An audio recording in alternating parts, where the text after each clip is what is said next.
Welcome back to Champion News Talk Radio, brought to you by championnews.net. This is our special Town Hall Common Core edition with Erin Raasch, Stop Common Core, Illinois.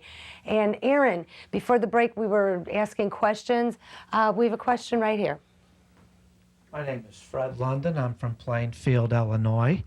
And one of the aspects of Common Core is the fact that information is going to be gathered of all kinds about your children, and the state will use that information in later years to try to control the type of a job your child can apply for, and that the state would rather certain kids apply for certain jobs and other kids apply for other jobs. And through Common Core and the data collection, they will have the means of controlling your kids and telling them where they can live, what kind of professions they can have, and steering them, like nudging them into the direction that the state wants them to go. What is the truth behind that?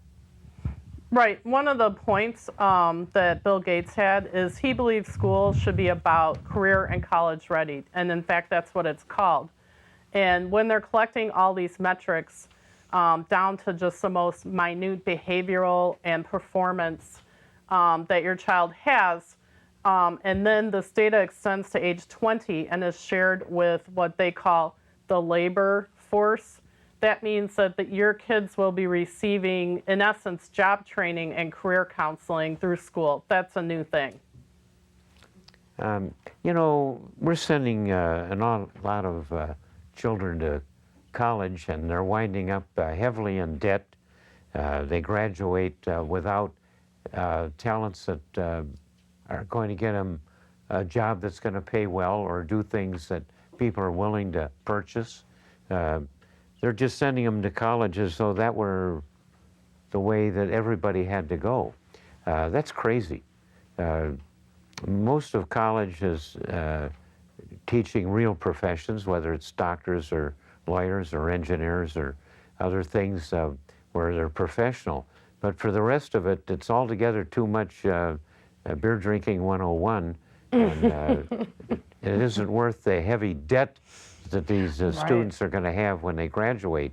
They could well have $50,000 or $100,000 of money that they owe for an education, because these colleges, when I went to Illinois long ago, that would be in 1940, but the tuition there was $40 a semester.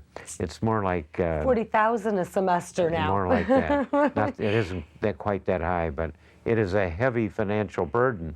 And Gates may think that that's smart because that guy's tremendously rich. But I'd like to mention that Jobs, the guy that ran Apple, that's done a hell of a lot better job than Mr. Gates did, he quit.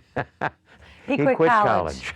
I mean, and this is one of the reasons why a lot of the educators who were initially brought in on researching Common Core, why they actually refused to sign off on the final draft, is because school is not all about creating clonish people who can sit in a job.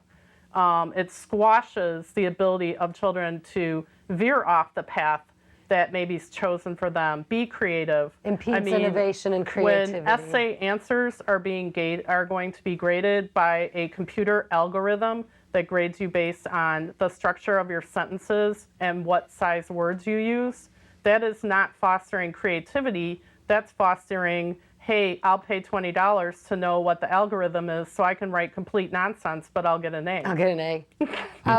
We have another question from the audience. Yes, I'm Darlene. I would like to know who enters the data, where is the data kept, and who has access to the data? The data is entered by the performance data is tracked in a lot of different ways. You know, the apps they're using will always be rating their keystrokes, where they're going, where they answered wrong, where they answer right. And the teachers will be entering data on their level, the school district on their level. It then goes to the state level. It then goes to the federal level and other agencies. It'll be shared with research firms. You generally will not get a permission slip. FERPA, which is a Privacy Act for student records, has quietly been altered, loosening it up so that you no longer will get permission slips about a lot of this access. The data is in the cloud on the internet with an API, meaning that apps can use a key pass to get in and access that data. We don't know. It's very fuzzy. There's a private company, coincidentally, started by Bill Gates called InBloom, which is getting most of the contracts for managing just the data storage, how it's structured, and that internet portal.